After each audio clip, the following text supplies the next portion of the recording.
life. However, she was the one who taught me how to subtract. That was my biggest problem in terms of the 4 basic laws of maths.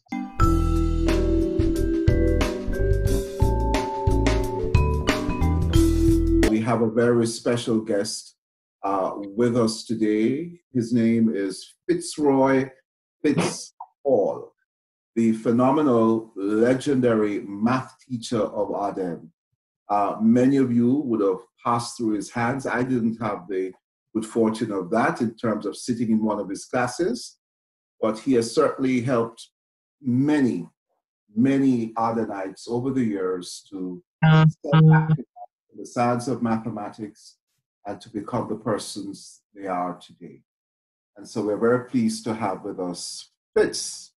Hello, sir. How are you? I'm good. I'm always good. You don't seem to have changed much. Some of the hair has gone, but you still look young, strong, and energetic. Well, I think I'm still strong and energetic. You know, I remember once Baby Shark said to me, "Boy, I don't feel like 60." And you know, no one understanding exactly what she meant. You know, okay. And she's still about 90 something, still batting. This is nice. Roll up. Yes. Good stock, good genes. Yes. You're looking very well, Mr. Hall, after all these years. Yes. And I suspect you weren't much older than most of us back in the day. No, I was not much older than most of you. No, certainly not. I would have been about 8 years older for the starting group. Yes.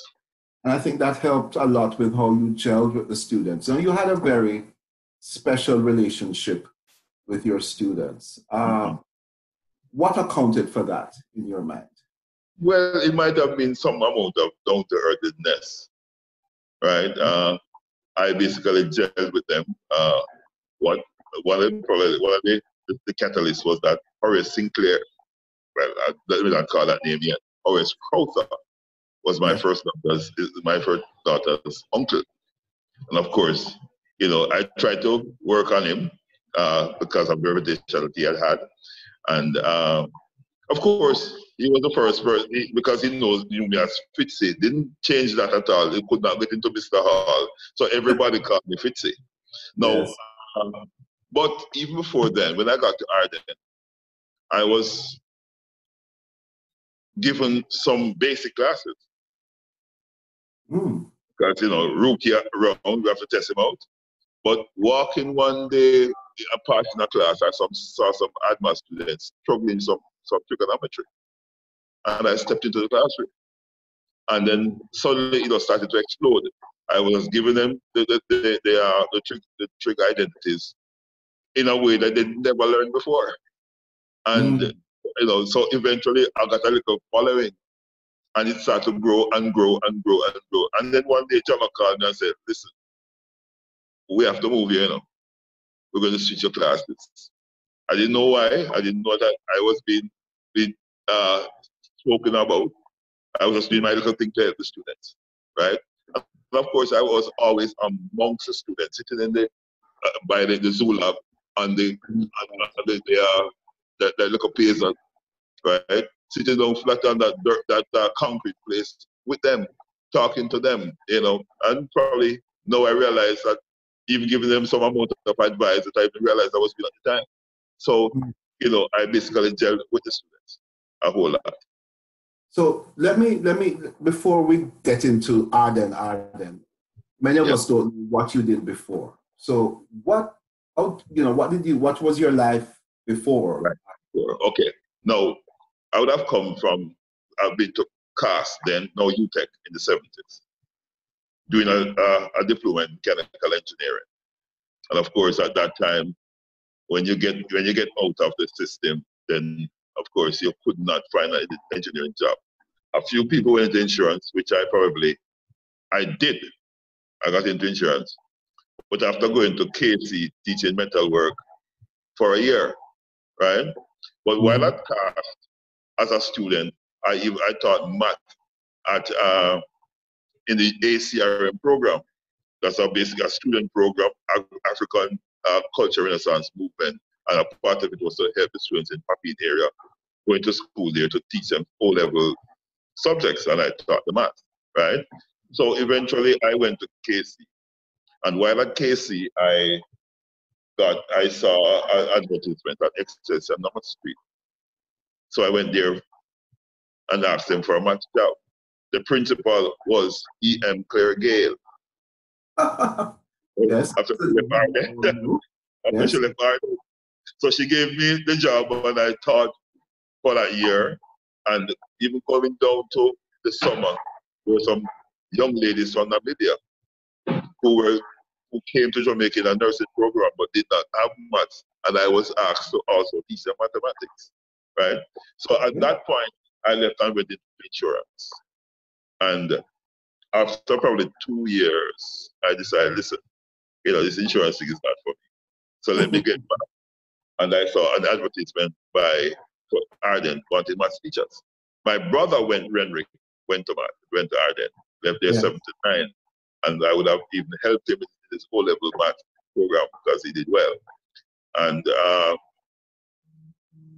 when Mr. Banks interviewed me, he saw that Miss Gale, I had gone to Express and asked them, said, okay, fine, listen, I will ask Miss Gale to do some, give me a background of you. And which he did, and he just called me back and said, all right, let's come teach at Ardenne. Right? So it was teaching, a little bit of insurance, and then teaching again, which you're very clearly competent at mathematics from a very early age. Yes. When did it start for you? When did you really get into math? Okay. Were you great in school? I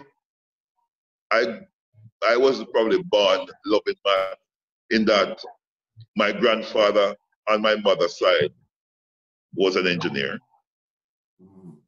My mother couldn't do maths to save her life. However, she was the one who taught me how to subtract.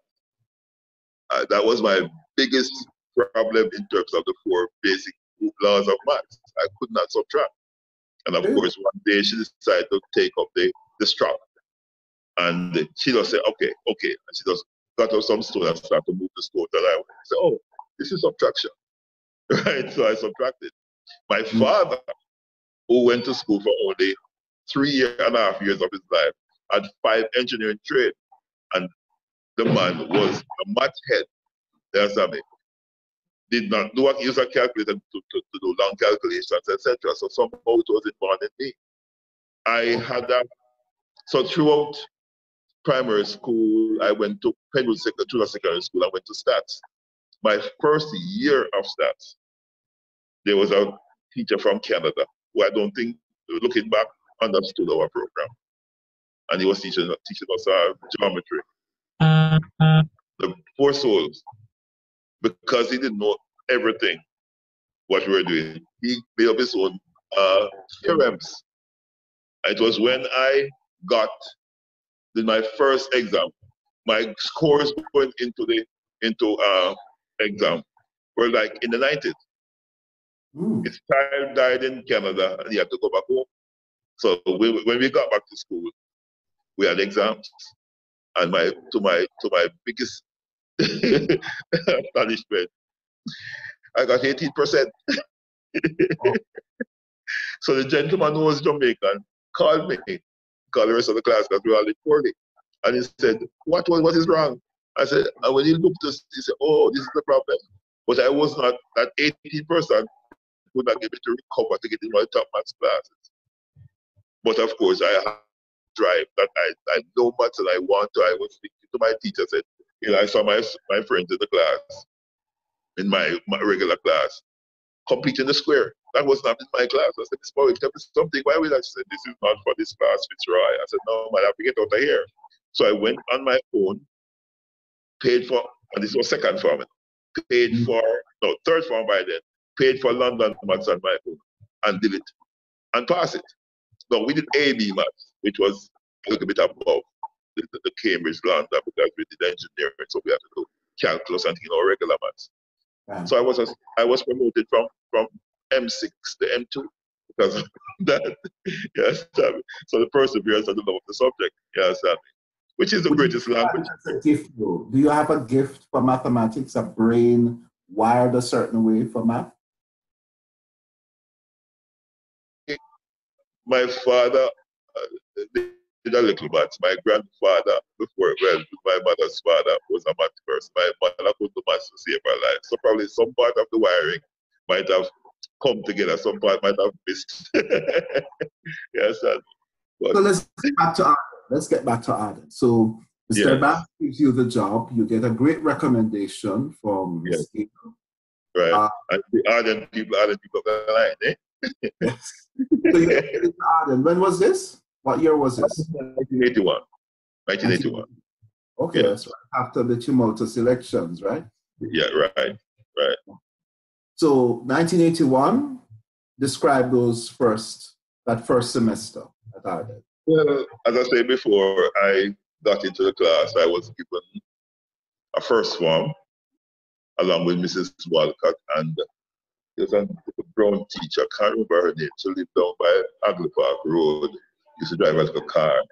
And I was the youngest of the three, and we split 2 first form class in 3. Okay. And what I saw them doing, which I would have never done, is to take the students to the desk, those who were slow, and worked with them. Yes, I mean, put them beside them and they work with them. And I started to adapt that scenario. Of course, other times we had disciplinary problems in the class. I also used to get the students to march around, walk around the field to get them to settle and what have you. In a way of getting them to be disciplined. And I even said to Mrs. Walcott, listen, don't give me any more first form. And second form, she gave me back the same class. You know? So I said to her, but guess what? I didn't want to know class. She said, no, that they're second form. She said, you didn't want the first form, you know. So she got me there, you know. But I used that first semester. The 5th form, I tried to work with them, but I think what was the major thing was the fact that students, somehow I walked into a class, saw some people working, helped them out, and eventually I was not teaching the same food and 5th form again. You know, Mr. Johnson and Mrs. Walcott changed it. I think if you realize at that time, Ardenne had basically dropped in terms of the maths teacher offering. Bobby Bart had left, and there were other teachers who had come. And of course, possibly they saw in me somebody who could probably help the program. So you know, they basically promoted me somewhat. You know, there were 2 guys I remember who you as almost like more than a teacher. You were like a mentor. You were like their friend, and I got the sense to talk to them about more than mathematics. You remember Norman Johnson? Who's that? And Keith Scorcher Higgins. Yes. Yes.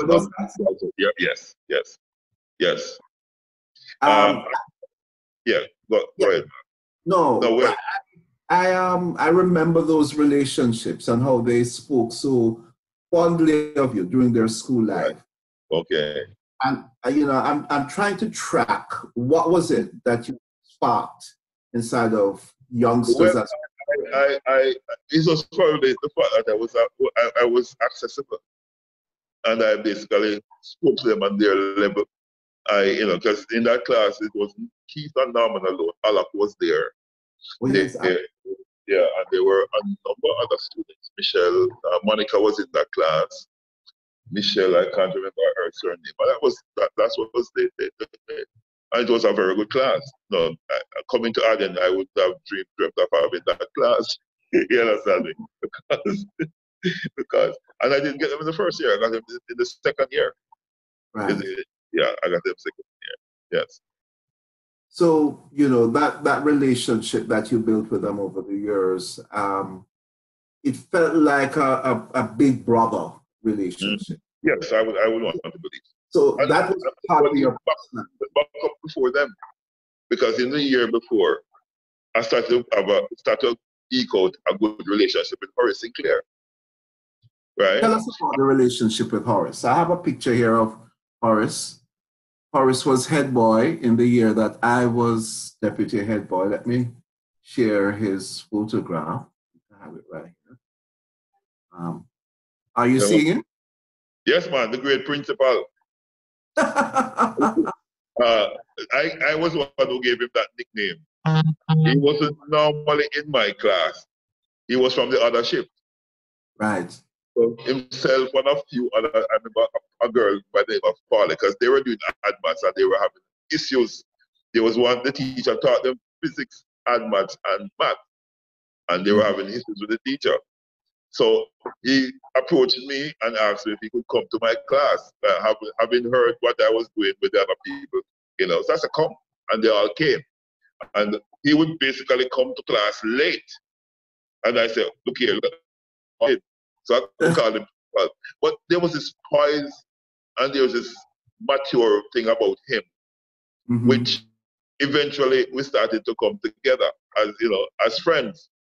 And I don't want to, well, and in some way, it was even deeper than that in terms of help I gave to him, put it that way, right? Okay. So much so my second son is my second son's godfather. He even invited himself to my wedding. He was not at that. He was away in Russia and wasn't on the list. And he came back just about time I was going to get married. Himself not coming, you know. I said, well, you know, because I am coming, you know. So he invited himself to it. So it's a case where he, Horace, from even that first year, it might have basically gotten deeper with the second batch. But that first year, there were a few students who I was very close to. Yeah. Great leader, and you know, I looked up to him back in the day in school. So he came to your wedding. Yes. And you actually married somebody. You fell in love with Ardenne. Yes, of course. I think I have a picture here of your wife. Yeah, who I actually know quite well, I must tell you. We have collaborated on several projects at the Planning Institute of Jamaica. Okay, yeah, she's a director there. Yes, she's a director there. Yes. So tell us what happened. How did that happen at Ardenne? Okay, of course, she came to Ardenne in 1986. And of course, what used to happen before 86 with the other people, myself, Coleman, probably Belinfanti, Toilet and Query, used to go to the staff meeting of the new people coming in to see what the offering was like in terms of females, right? You mean teachers did that as well? Yes. However, guess what? I did not go to that preliminary one that year. And I was in the staff, the official staff meeting everybody. And Marcia, someone who taught maths alongside me, was in the row, a little above me. So I said, Marcia, and this pretty beautiful lady turned around and said to me, say, you know me too? And I said, yes, I know you too. I said, yes, I know you too. And of course, we became very good friends.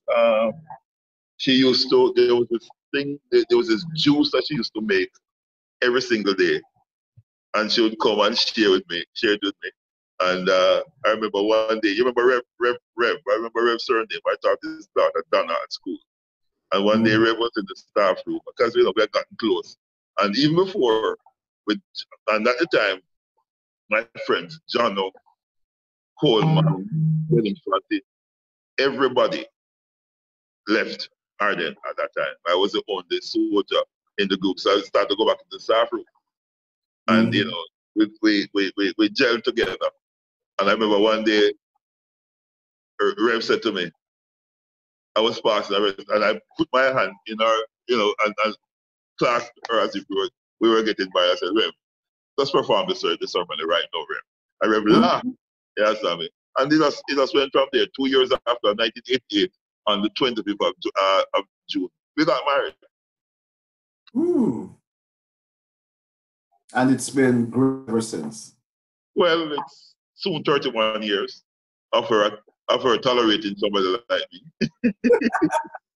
So children came from the marriage? Yes, children, three. I have five children. Only two came from the marriage. There were two girls before the marriage, and the three boys are from the marriage. So earlier you spoke about your brother, Renrick. Renrick, yes. I recall Renrick was in the army, was he?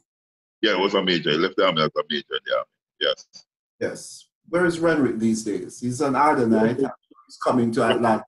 Renrick, I saw a picture recently in the very group that this WhatsApp group of some students going and visiting some organization along with the principal in New York.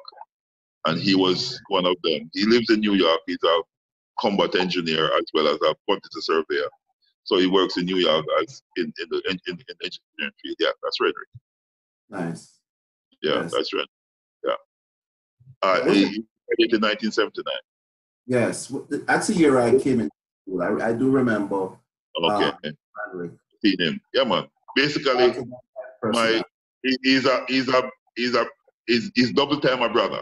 Very close to me, and from he was a child because he's the fourth child of my mother's, and I being the first. But you know, there was this brotherly love, deep love for Renrick from then, and we are very, very close even now. You know. Good. So this is one of the songs. This is one. Myself and Marcia. You can realize how the lady to the left, the right of the young man is so pretty, and the man on the other side is not so pretty, is not so handsome. But the son, the last boy, that's Andre. He was graduating from Wilmers at the time. He's now at Howard, basically completed his first degree. Well, he's doing medical sciences, pre-med, in 3 years after 4, and he's going on to dental school in August. Wonderful, wonderful. So Fitz, before we go on the break, besides meeting your wife at Ardenne, what may have been the most memorable thing for you? Well, there are always lots of things because I was involved with sports. I coached the Colts team probably 1 and 2 years because I was very active with the sports committee, and there were a lot of things at Ardenne which basically were very, very memorable to me. I can sometimes remember some of them now. Of course, it might have been a case where my first fourth form group all passed their CXC that the first year I taught them. Everybody passed in that group. And they went on to even all of them passing advance. Right? What comes to memory is one of the most tenacious students I've taught, Yannick Douglas. I'm not sure what year she graduated. When I came to Ardenne in 81, she would have been in fourth form, I believe. No, probably third form. And I remember she came to me in fourth and was really mathematically green, extremely green mathematically. And after some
come back to the maths class.